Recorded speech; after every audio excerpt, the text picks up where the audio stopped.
오늘 우리 두 군데의 말씀을 듣는데 호세아서 6장 1절부터 3절은 호세아서에 있어서 굉장히 중요한 말씀입니다. 호세아 6장 1절 3절에서 먼저 호세아는 하나님께 여호와께로 돌아가자는데 이 돌아간다는 말은 회개하자는 뜻이에요. 이 히브리어에는 회개한다는 용어는 없고 돌아간다는 말이 회개한다는 겁니다. 그러니까 구체적으로 하나님을 향해서 방향을 트는 것, 그걸 회개라고 하는 것이죠. 하나님께 돌아가자 하면서 이제 하는 말이 하나님은 우리를 찢었으나 낫게 하실 것이요 싸매실 것이다. 그러면은 자, 우리가 호세아서 계속 성경 공부도 했지만 아모스, 호세아 이 두 선지자는 이스라엘이 멸망하기 한 30년 전에 하나님께서 이스라엘을 죄 때문에 심판하실 것이다 이런 얘기를 했던 선지자입니다. 그래서 호세아 선지자가 예언하고 나서 한 30년도 안 돼서 이제 이스라엘이 멸망합니다. 그러면은 이 얘기는 뭐냐면은 이제 두 가지 의미가 있을 수 있어요. 심판을 앞두고 있으니까 정말 이때 이스라엘이 진심으로 회개했다면 하나님께서 심판을 아마 하셨을 겁니다. 유보하시고.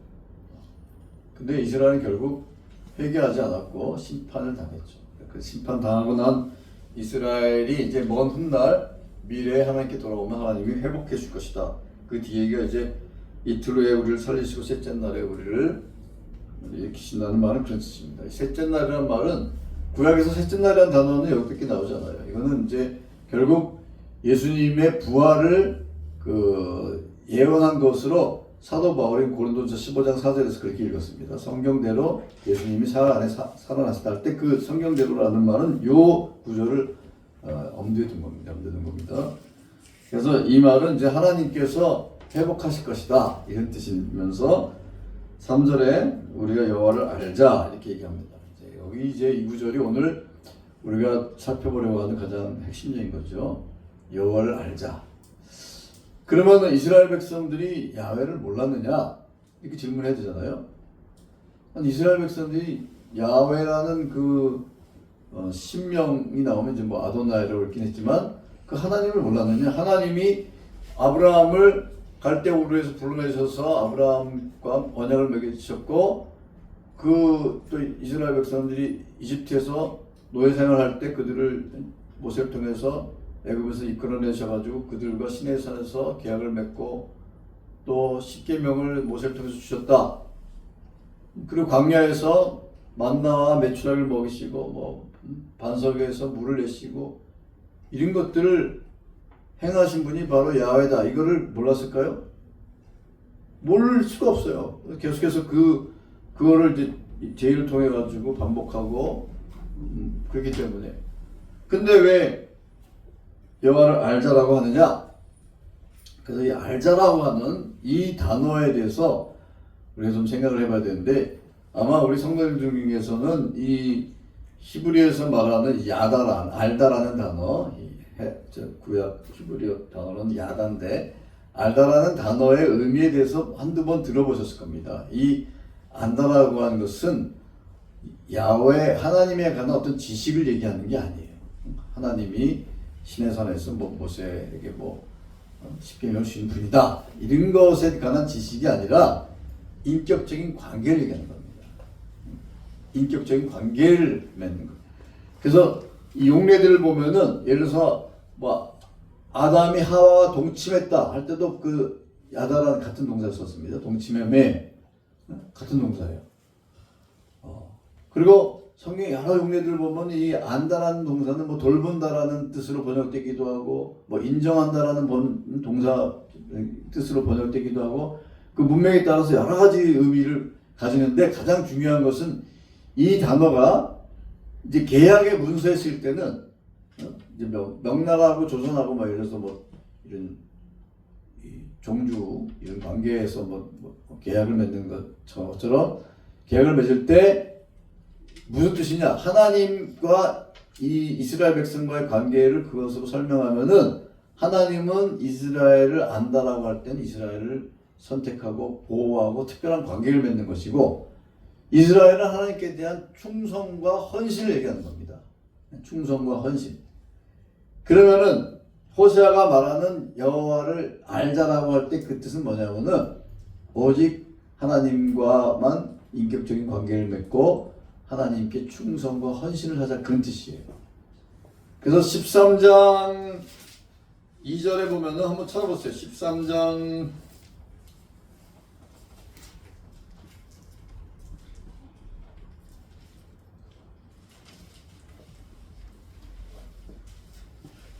13장 5절입니다. 5절.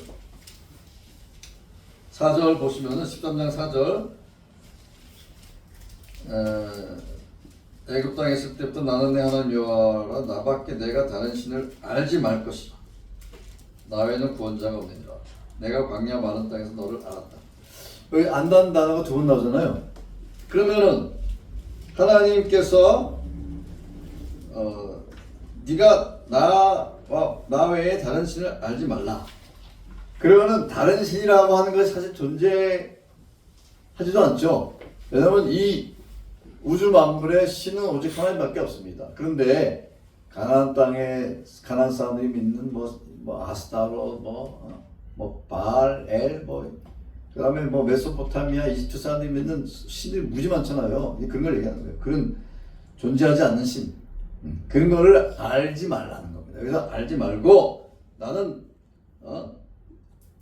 다른 신을 네가 알지 말라. 그다음에 광야 마른 땅에서 너를 알았다. 그래서 안다라는 단어가 두 번 나오는데 이 말은 특별한 관계를 맺다는 것입니다. 그러니까 우리가 생각을 해보세요. 예를 들어서 우리는 대한민국 대통령이 뭐 누구다라는 건 다 알잖아요. 그래서 대한민국 대통령이 누군지 아시죠? 예, 압니다. 근데 대통령이 여러분 우리를 개인적으로 모르잖아요.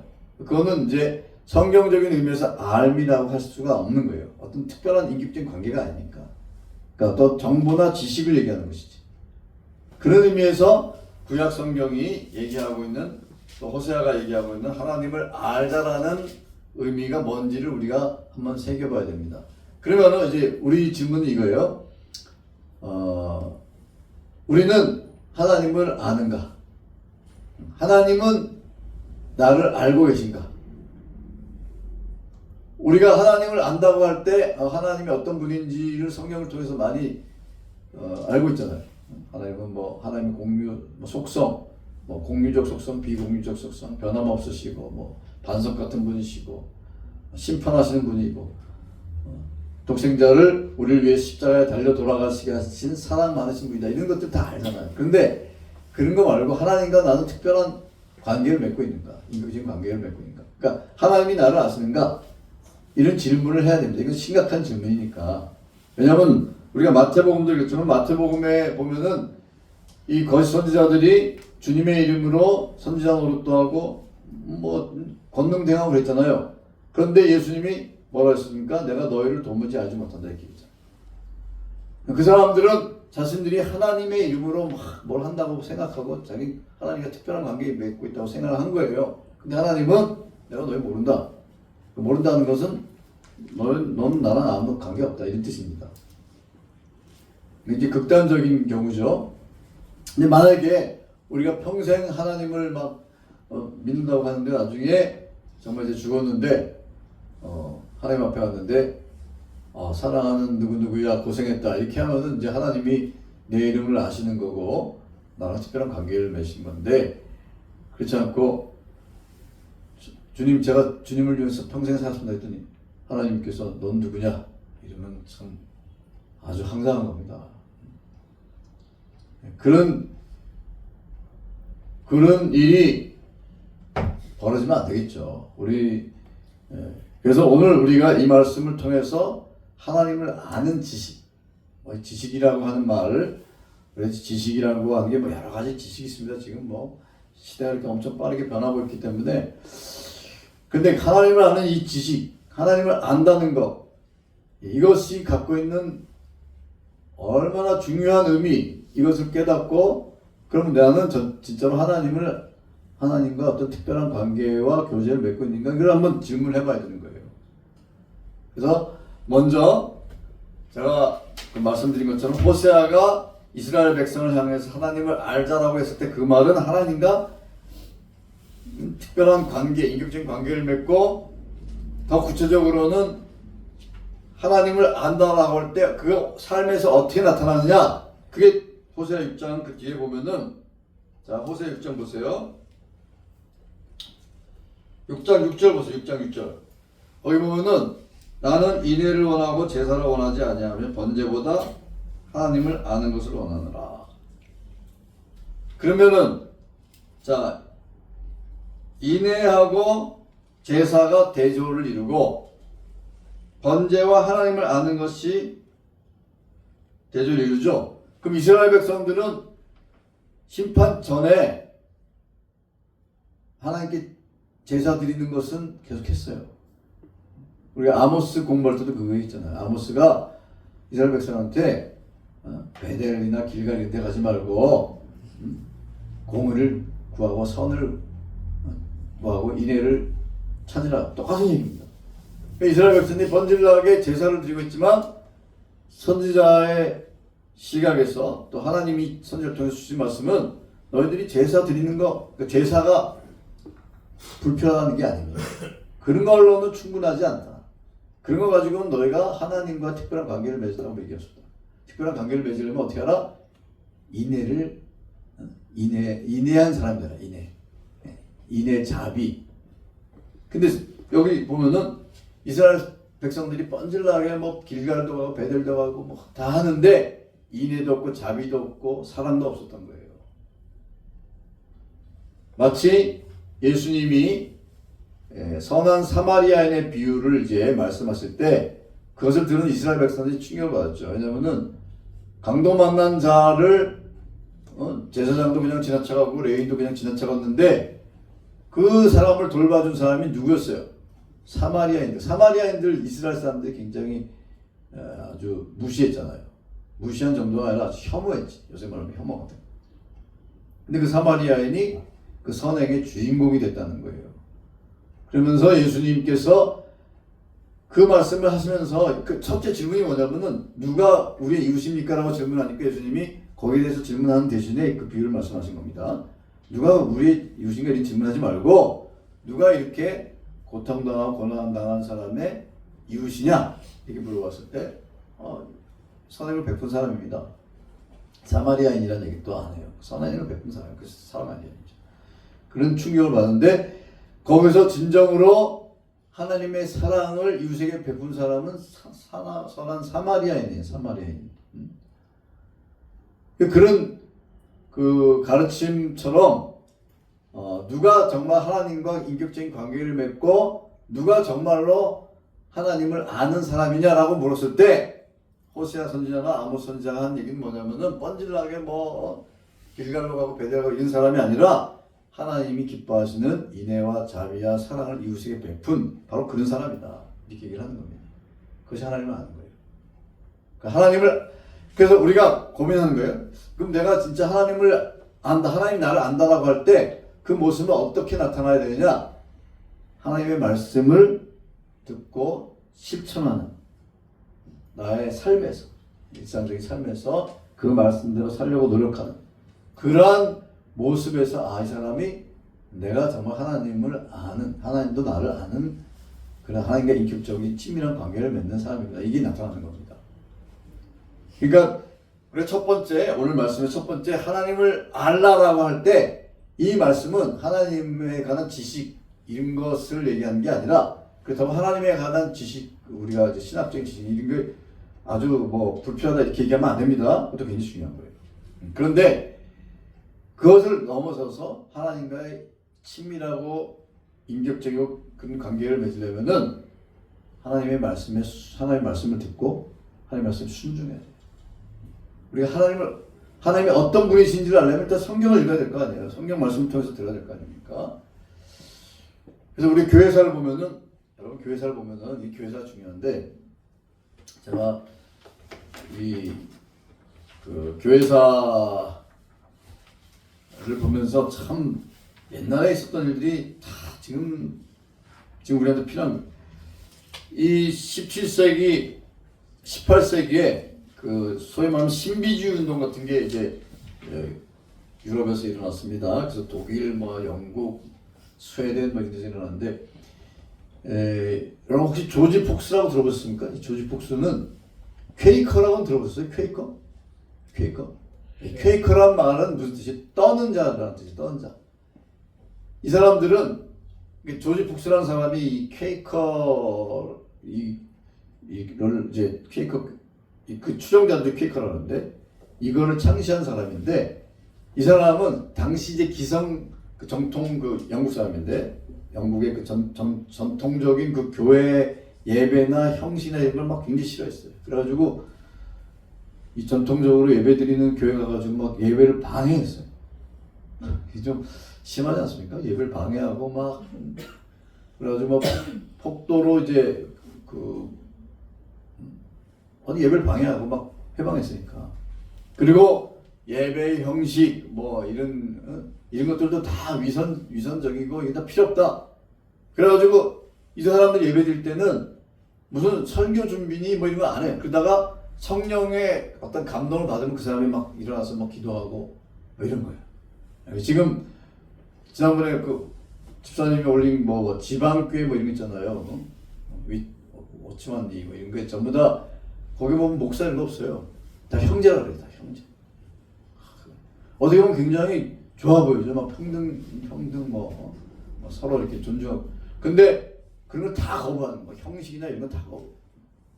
그래서 내면의 빛 이런 걸 막 강조해가지고 이 내면의 빛은 신자한테만 있는 게 아니라 불신자한테도 있다는 거예요. 그래서 내면의 빛이 하나님의 말씀을 들을 수 있는 능력. 그래서 내면의 빛이 잘 깨어지면은 불신자들도 막 구원받는 거예요. 말이 된 소리입니까? 근데 이제 이게 긍정적으로 어떤 영향을 준 면도 있죠. 그 미국의 지금 펜실베니아라고 들어보셨죠? 펜실베니아? 이 펜실베니아라고 하는 게 어떻게 생겼냐면은 그 윌리엄 펜이라고 하는 사람이 있습니다. 이 아버지가 해군 제독이고 영국의 찰스 2세가 이 윌리엄 펜한테 빚을 졌어요. 돈을 꿨는데 갚을 돈이 없어. 그러니까 땅을 하나 떼줬어요. 야, 내가 갚을 돈 없고 이 돈 퉁친다 그래가지고 땅을 줬습니다. 그 땅이 펜실베니아예요.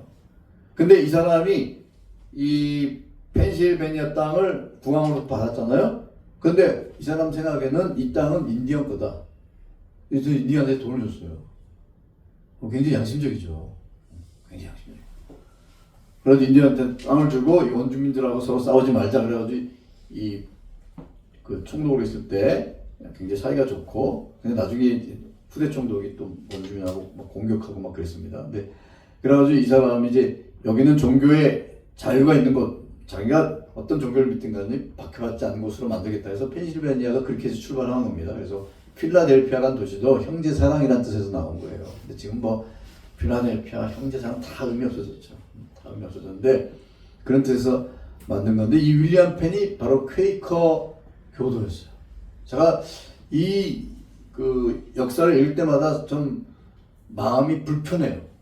왜냐하면은 이 퀘이커 교도들은 분명히 우리 정통 그 교회 입장에서 보면은 문제가 있는 거예요. 왜냐하면은 성령의 은혜 뭐 이런 걸 강조하지만 이런 성경의 어떤 그런 우리가 기록된 이 성경을 중시하는 것보다는 개인적인 체험 이런 걸 중시하는 거예요.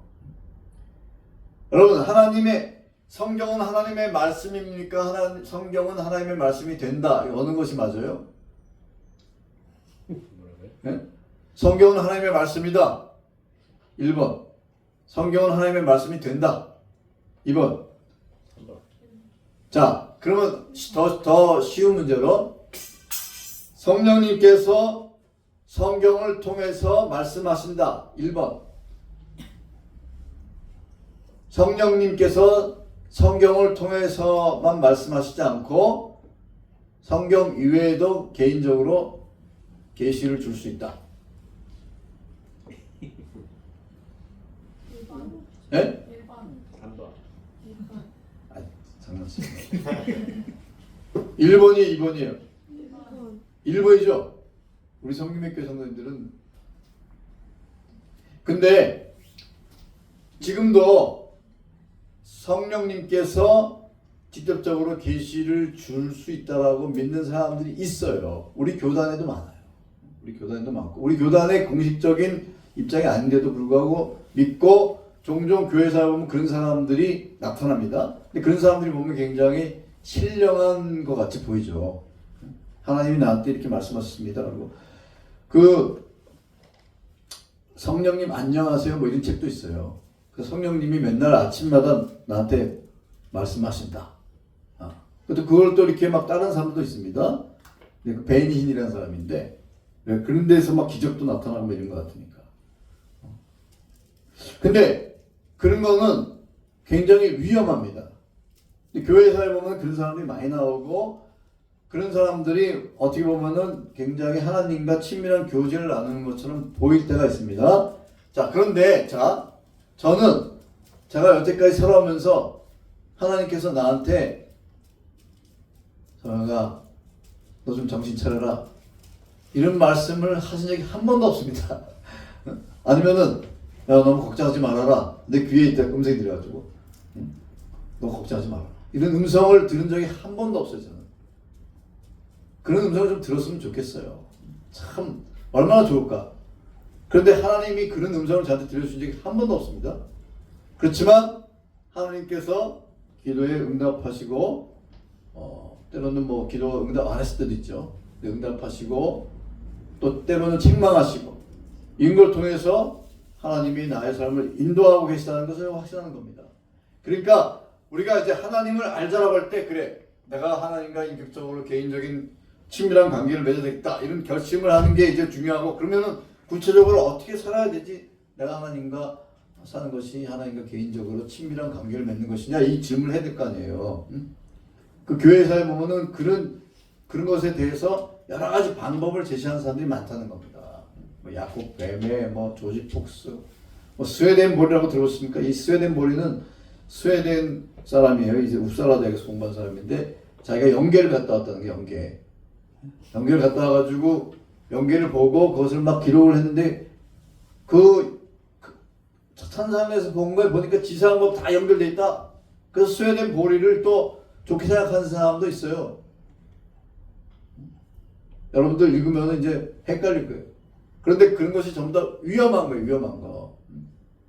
왜냐하면 지금도 우리 교단에도 있고 우리 교계에서도 뭐 넓게 보면 이제 우리 한국 교회에서도 그런 걸 주장하는 사람도 있잖아요. 그 사람들 보면 굉장히 하나님과 친밀한 관계를 갖고 있는 것처럼 보이잖아요. 뭐 하나님이 나한테 말씀하셨습니다. 나한테 말씀 안 하셨는데 이게 하나님은 저 사람하고 특별한 관계인가? 자, 결론은 이거예요. 우리가 이제 호세아 선지자가 이스라엘 백성을 향하여 여호와를 알자. 그래서 하나님을 아는 지식 이런 것을 이제 얘기를 했을 때 그 지식이라고 하는 것은 어떤 하나님에 관한 일인 것이 아니라 하나님과 친밀한 교제, 개인적인 인격적인 관계를 얘기하는 것인데 그것은 구체적으로 어떻게 우리의 삶에 나타나냐? 우리 성도들한테는 어떻게 나타나야 되느냐? 하나님의 말씀에 순종하는 겁니다. 하나님께 충성하고 헌신하는 거예요. 그럼 어떻게 하나님께 충성하고 헌신하느냐? 그게 하나님 말씀에 순종하는 거예요. 하나님 말씀에 순종하는 거. 하나님 말씀에 순종하지 않으면서 내가 개인적으로 친밀한 관계를 맺고 있다. 다 이거는 쓸데없는 소리인 겁니다. 마태복음 7장에 나오는 게 그런 거예요. 주의 이름으로 막 귀신도 쫓아내고 막 능력도 행하고 주의 이름으로 예언도 하고 그래도 소용없어요. 내가 너희를 모른다 이게. 불법을 행한 자나 떠나라. 왜? 하나님 말씀에 순종하지 않았어요. 아무 소용없는 거예요. 그러니까 진정으로 하나님과 친밀한 교제를 나누고 인격적인 관계를 맺고 하는 성도는 어떤 성도냐? 주님의 말씀을 듣고자 하고 말씀에 귀를 기울이고 주님이 이렇게 말씀하시는구나. 이게 주님의 뜻이구나. 그걸 깨달은 다음에는 그 말씀을 실천하려고 노력하는 삶의 현장에서 가정에서 직장에서 친구들 관계에서 사회에서 하나라도 그 말씀을 실천하려고 노력하는 주님께 충성하고자 하는 그 사람이 하나님과 친밀한 관계를 가지고 있는 사람. 그런 성도를 향해서 하나님이 내가 너를 안다라고 말씀하시는 겁니다. 오늘 이 말씀을 아주 가슴 깊이 새기고 우리가 살아가야 될 줄 믿습니다. 여러분,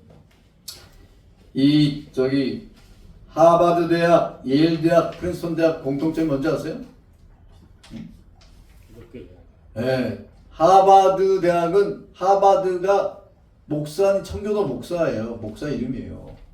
청교도 목사가 기증한 도서와 이게 뭐 그걸로 이제 대학을 창립해가지고 처음에 기독교 지도자들 길러내는 대학으로 만든 거예요. 근데 시간이 흐르니까 점점 세속화돼가지고 하버드 대학의 그 설립 이념이 퇴색하는 걸 보고 내가 저거 안 되겠다. 우리가 진짜로 기독교 지도자를 만들자. 그래서 만든 게 예일 대학입니다. 예일 대학이 기독교 지도자들 길러냅니까? 그렇잖아요.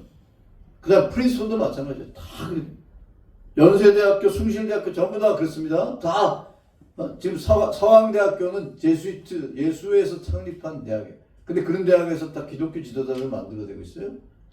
다 세속화된 거예요. 그만큼 하나님의 말씀대로 살기가 어렵다는 겁니다. 그렇지만 지성을 버리면 안 되는 거예요. 그 지성은, 자, 결론은 이거예요. 하나님께서 우리를 만드실 때 우리의 인격이라고 하는 것은 지성, 감성, 의지 다 있는 거잖아요. 그럼 신앙이 지성, 감성, 의지가 다 연관되어 있는 거예요. 어느 한쪽만 강조를 하면 안 되는 거예요.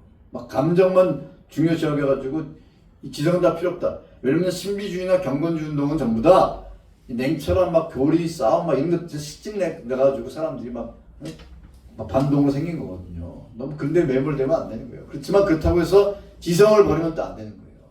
지성과 감성과 의지가 다 중요한 거예요. 그래서 인격이라고 하는 것은 지성, 감성, 의지 다 중요해요. 그래서 우리 지성과 감성과 의지 이것이 다 종합적으로 발동해서 하나님과의 어떤 관계를 맺고 하나님을 이 성경 공부를 통해서도 하나님을 아는 것도 중요한 겁니다. 근데 그걸 알 뿐만 아니라 그 하나님이 무엇을 좋아하고 무엇을 싫어하는지를 우리가 알고, 그래서 주님이 싫어하는 건 안 하면 되는 거고 주님이 좋아하시는 거는 행하면 되는 거고, 그것을 우리의 삶에 실천하려고 노력하는 그런 성도들이 될 때 주님께서 내가 너를 안다 이렇게 말씀을 하고 주님과 친밀한 관계를 맺는 성도로 살아가는 것입니다. 그래서 오늘 말씀을 통해서 하나님과 인격적인 교제를 나누고 친밀한 관계를 맺어서 나중에 이제 우리가 죽으면은 하나님의 심판대 앞에 쓰는 겁니다. 그거는 어떻게 할 수가 없어요. 누가 도와줄 수가 없는 거예요. 섰을 때 주님이 수고했다. 착하고 충성 중인 종아. 주님 품에 이렇게 환영받는 그런 믿음의 성도님들 다 되시기를 바랍니다. 기도하시겠습니다. 자비로우신 하나님, 오늘도 주님 주신 말씀 가슴에 간직하면서 믿음으로 사는 성도되게 도와주시옵소서. 주님을 안다라고 얘기할 수 있는 주님과 친밀한 교제, 인격적인 관계를 맺어 주님을 의지하고 또 주님의 말씀에 순종하는 그런 믿음의 성도 될 수 있도록 은혜를 베풀어 주시옵소서. 우리 섬김의 교회 성도들 한 사람도 빠짐없이 나중에 천국에 함께 영원토록 천국에서 주님과 함께 영광스러운 날을 보낼 수 있는 그런 모든 믿음의 성도 될 수 있도록 축복하여 주시옵소서. 감사드리며 예수님의 이름으로 기도하옵나이다. 아멘.